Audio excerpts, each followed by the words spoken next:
This is the Randi Rhodes Show on 960 KNEW and online at 960KNEW.com. It's Monday, which means we're all suffering a royal pain. It's BS News for this Monday, the 22nd of July, 2013, and away we go. Dateline, Martinizing. There were weekend rallies in support of justice for Trayvon Martin in cities across the country. Meanwhile, those close to George Zimmerman say that his only regret is that if he had been convicted of cold-blooded murder, he might have been able to get on the cover of Rolling Stone. Dateline, Old Pumpkin Face. Speaker John Boehner says that the Republican-controlled House should be judged not on the number of laws it passes, but on the number of laws it repeals. But given that they've tried and failed 40 times to repeal Obamacare, they're even worse at repealing laws than they are at passing them. Dateline, Gomorrah on the Potomac. Right-wing Virginia gubernatorial candidate Ken Cuccinelli is again pushing to reinstate the state's anti-sodomy law. The law could actually make it illegal to elect Ken Cuccinelli, since sending him to the governor's mansion involves putting something stiff in the wrong place. Oh my. Dateline, Flower Power. A recently discovered 12,000-year-old grave in Israel contains the oldest known use of flowers for ceremonial purposes. Scientists think that ancient man started using flowers after getting sick of hearing his wife constantly hinting that she wanted him to. And now a Randi Rhodes exclusive, it's audio of the Duchess of Cambridge giving birth. Not sure I could put a British accent on that. And finally, Dateline, Ugliness. A Michigan State University study says that ugly people tend to get bullied more in the workplace. Right. Among the worst things they have to endure is being the subject of studies that label them as ugly. Breaking Randi Rhodes news. The new royal baby has a scepter. It's a boy for Will and Kate. And if he inherits his grandfather's ears, they can use him as the royal hang glider. BS News for Monday. Have a great week. Another white baby has been born into the world. Let's put it on a golden easel and announce it that this kid will have the throne and hasn't earned any of it.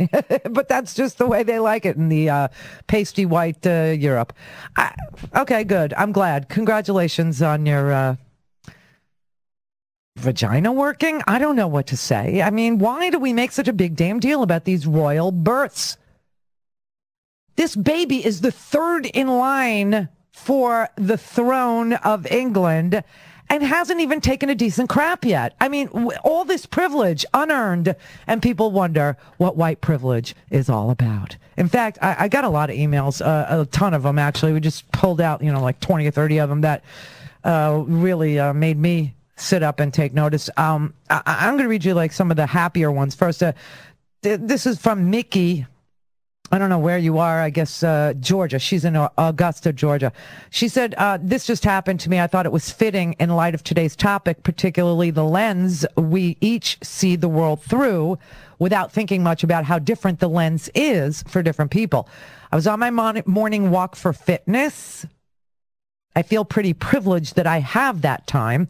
I was wearing a fanny pack where I carry my cell phone, my pepper spray, and a bottle of water. It's very hot and muggy here in Augusta, Georgia. And as I'm walking, there's a black man working with a weed whacker, and he's wearing a long-sleeved jumpsuit.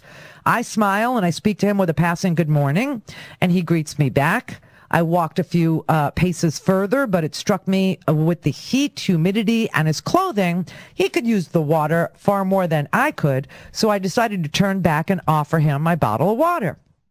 I'm walking towards him, reaching for the zipper of my fanny pack, and I can tell he sees me, but his eyes are averting me. They're going left and right, and I thought at first his boss might take issue with lollygagging, and then it hit me like a ton of bricks.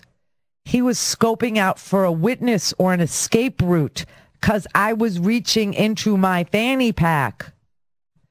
I got very close again before he looked me in the face, and then I extended the water bottle to him.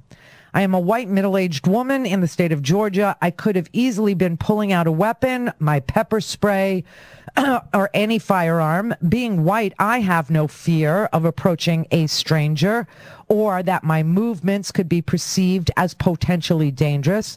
But I scared a black man, and I clearly understand why. So sad. Thanks, Mickey.